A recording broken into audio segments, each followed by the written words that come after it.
17-year-old Carlos Hallowell from Citrus County was taken to police headquarters after making an urgent 911 call at 6:15 p.m. Citrus 911, what is the address of the emergency? 4419 Southwest Point. I need someone here immediately right now. Okay, tell me exactly what's happening. Okay. Oh my God. Okay.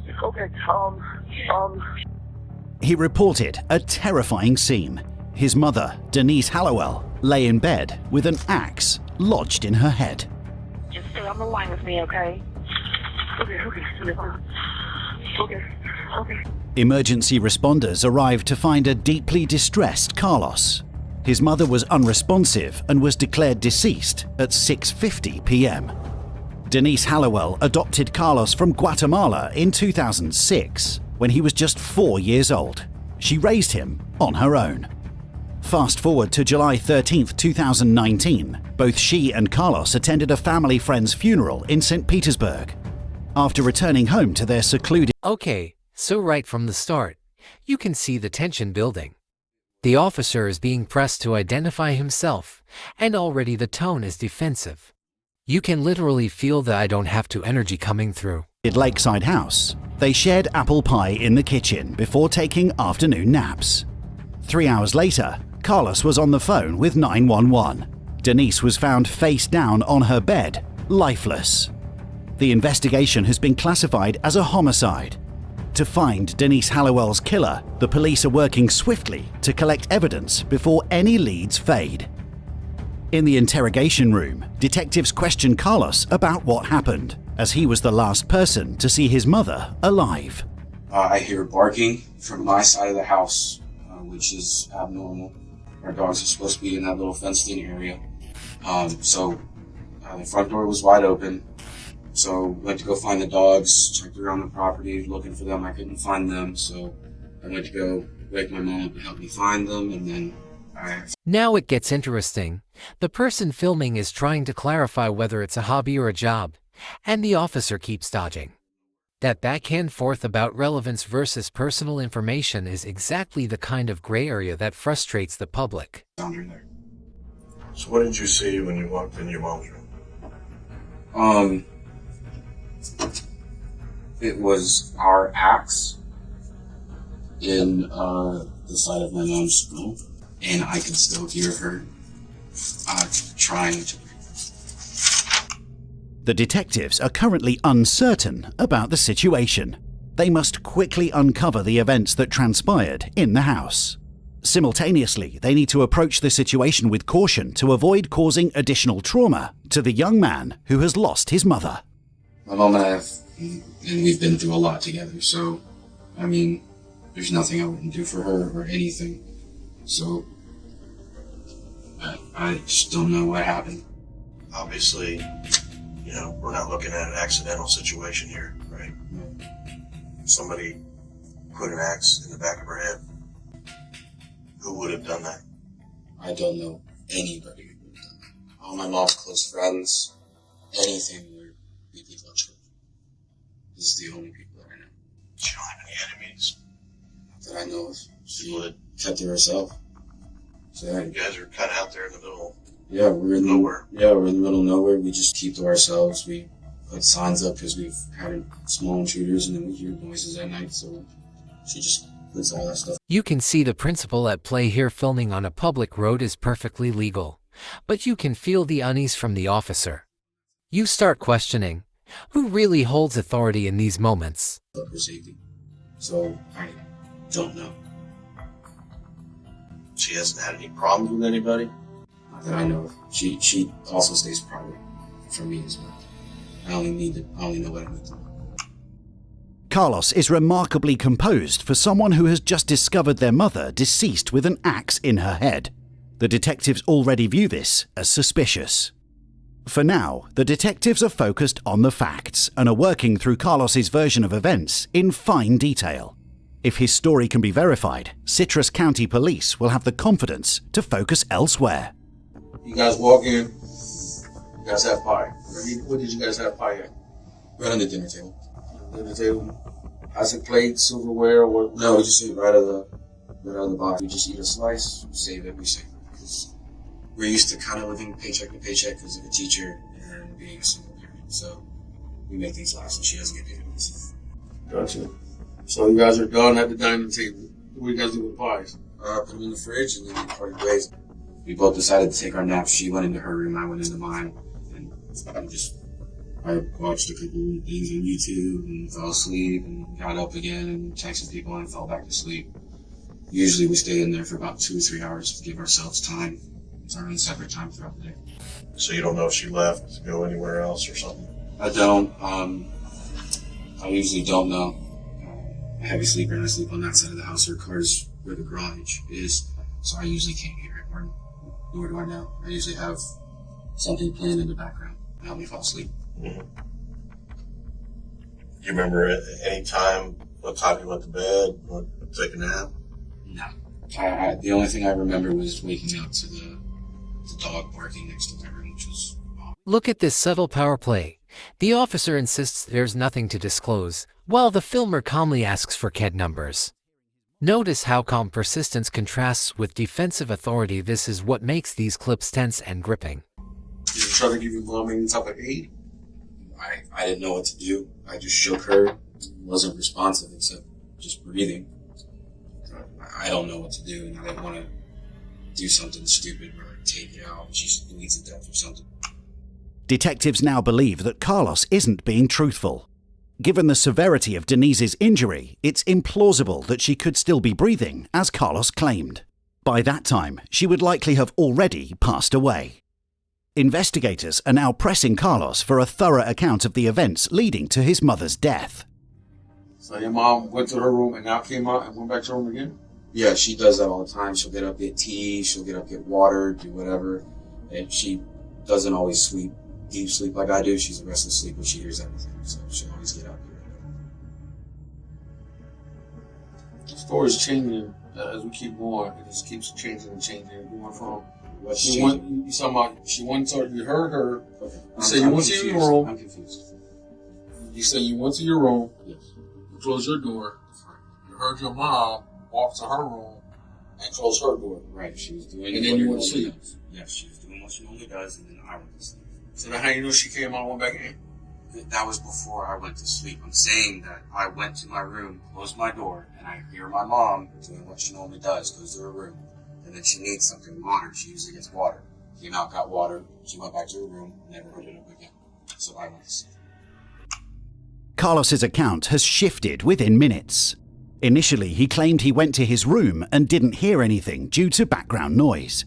Now he mentions hearing his mom leave the room to get water.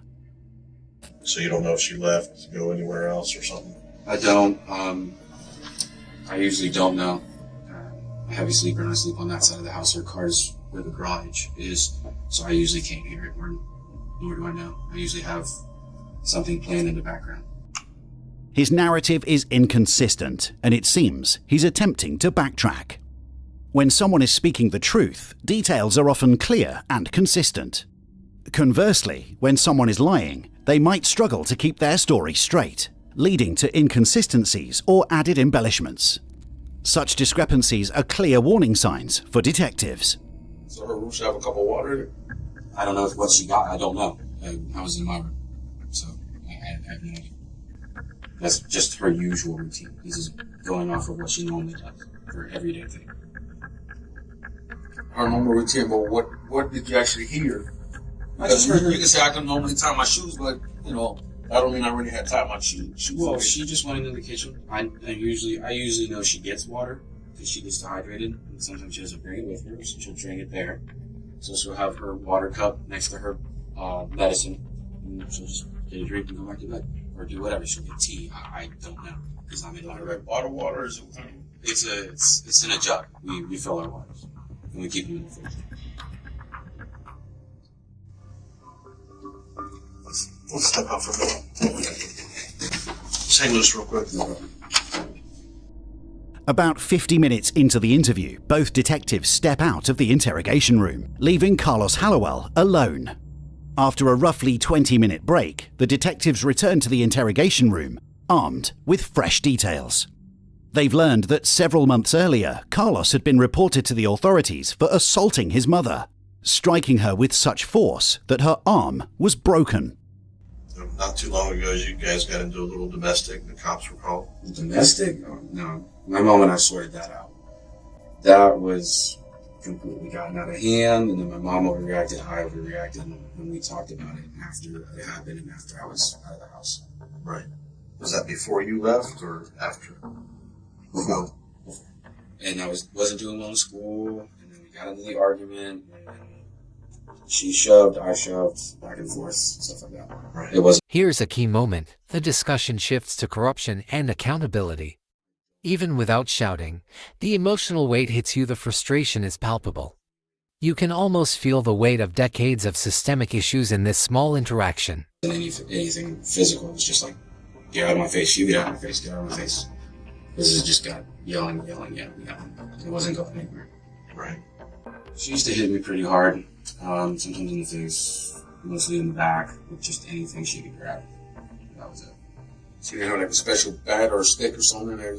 No. Just for that? No. It was just anything that was close by. If it was my keys, she'd whip me with my keys, and that's it.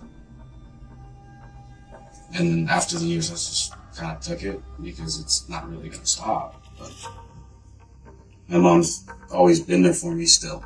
So. Is that the reason why you moved out? Yeah. After I defended myself, I kind of had enough of it. You talking about the keys deal? Yes. That was kind of like the last straw deal? That was. And she wanted me out, and I officially moved out. After he broke his mother's arm, which he claims was in self-defense, he left the house and stayed with friends for several months. During this period, he began taking medication for depression and started to stabilize. Only then did she let him return home. My mom finally got me on antidepressants. Taking those? Prozacs, yes. Take them every day. Working? Mm-hmm. What did the doctor say that he was diagnosed with? Depression. Carlos claims that he and his mother patched things up and that he was welcomed home with open arms. In reality, Denise was terrified of him. She had CCTV installed because of his behavior. She didn't trust him and feared he might hurt her again. Carlos, how often do you think it is that somebody's sitting in their house taking a nap or anything like that situation and some stranger comes in and kills them? I don't know, but I will say this. I hope you're not insinuating I would do this. Because she adopted me from 4. She has been my mother, has been by my side. What my inference is that rarely ever happens. Okay. That rarely ever happens, and what I'm trying to lead to is that 99.9% of the time, it's a family member or a close friend or you don't know anybody or lover or something like that. As the interview progresses, Carlos becomes increasingly unsettled. He has slowly realized that he has gone from being seen as a vulnerable child who has just lost his mother to a prime suspect in the investigation. So I don't know what you guys are trying to get out of me right now, but I didn't do anything and would never do anything to my mother like that.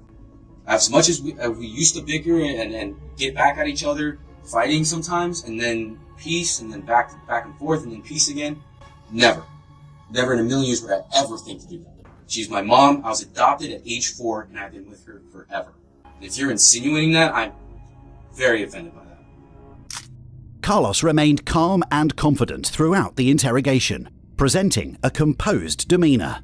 However, when faced with direct accusations, he begins to show signs of anger and concern, emotions one might have expected to see from the very beginning. You're putting on a pretty good show. A show? Yeah, you're putting on a really good show. A show? Yeah. How's this a show? I remember the whole interviews with you back when all this went down. You remember that? Yeah, I was in charge of the major crimes unit then. Okay. So, and I remember the CPT talking about how your attitude of things were very sociopathic. Sociopathic? Which is exactly what you're showing me right now. And you're trying to act like you're upset about something. Trying? Yeah. Okay, how is this trying? That was my mom. My mother. Right. So trying, how is this trying? Because you don't feel like other people feel. I don't feel like normal people feel. Yeah, that's what a sociopath has the issues with. Okay, You so tried everything. So you're calling me a sociopath? Yeah, Really? yeah. This is what sociopaths do. We'll do what? I've just been sizing you up the whole time. Okay. It's like 100%. Okay, you can. Now, this is the part where it really escalates. The officer refuses to identify properly despite flashing his warrant card. It's tense but quiet, the kind of moment that stays with you because of the audacity and the calm persistence of the filmer. You don't have normal feelings. You can size me up all you want. I do have normal feelings. I loved my mom. Ask anybody in this county. We're going to release you to DCF, and DCF's going to have to figure out where you go. Okay, when am I being released to DCF? I think I just told you it takes a little while. Alright? So hang loose. It's going to be a bit. The police don't have enough evidence to hold Carlos any longer, especially since he is a 17-year-old minor. Detectives couldn't conclusively link Carlos to his mother's murder, so they were forced to send him home. Hello. Hi. How are you?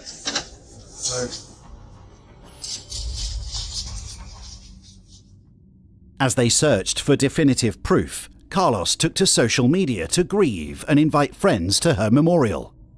He received numerous comforting responses during his period of sorrow.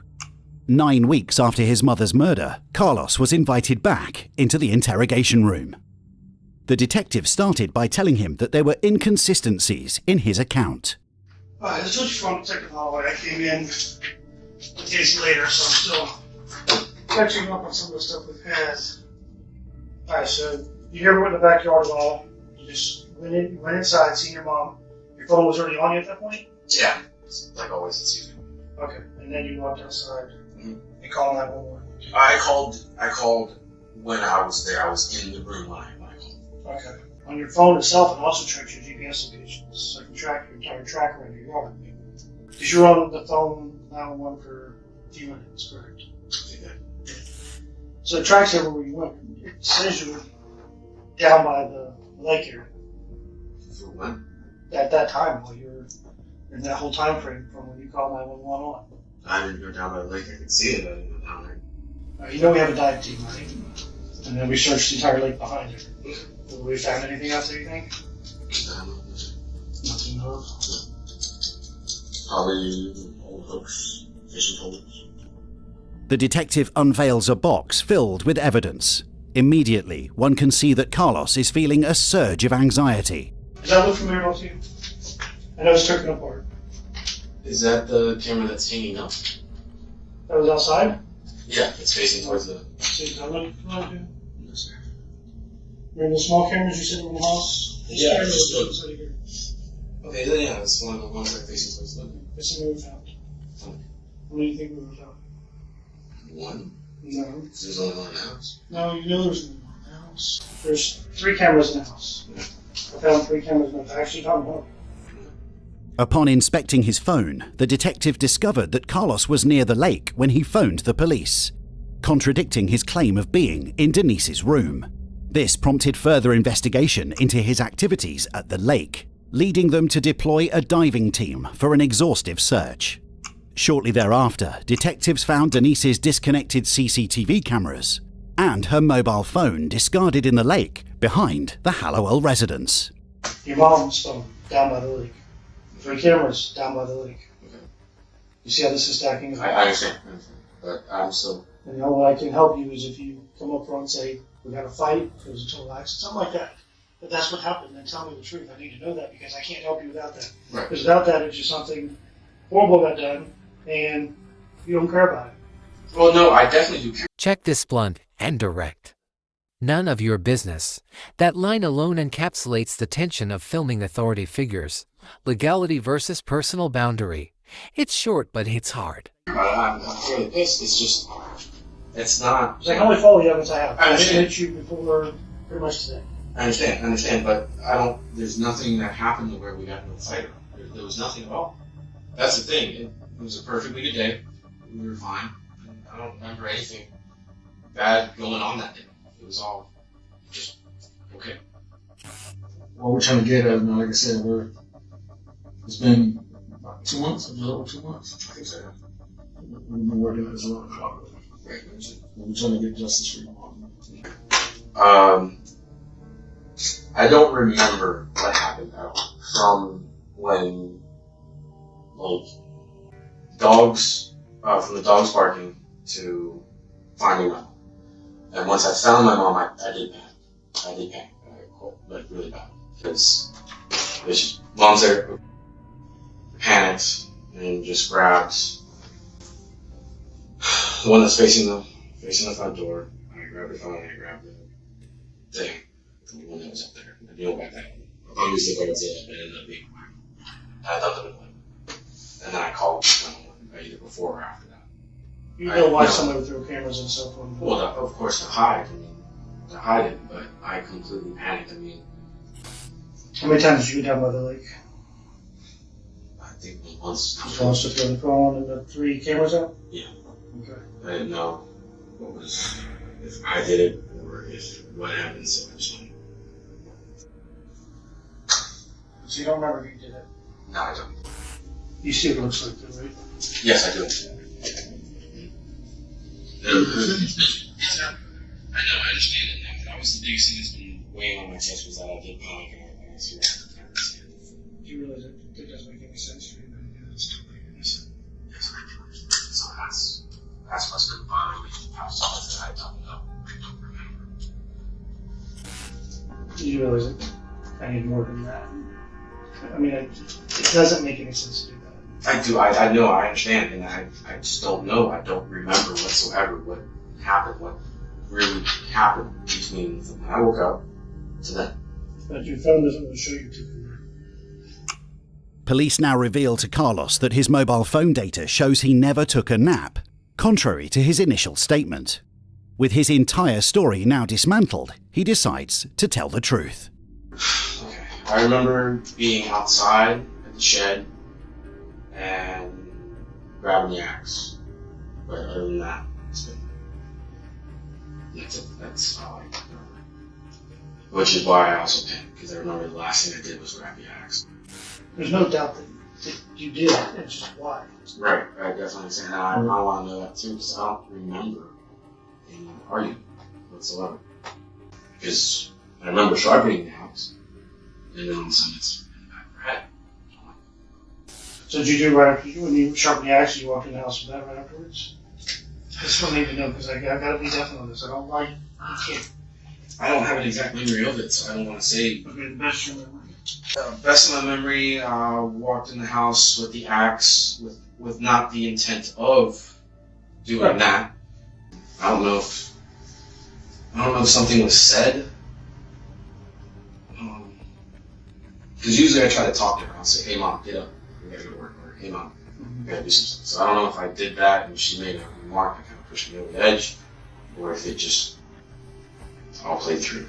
So after you hit her with the axe, is that when you called 911 right after? Immediately. Right after you hit her? Right after I went, bam, phone, 911, checked her breathing, pulse.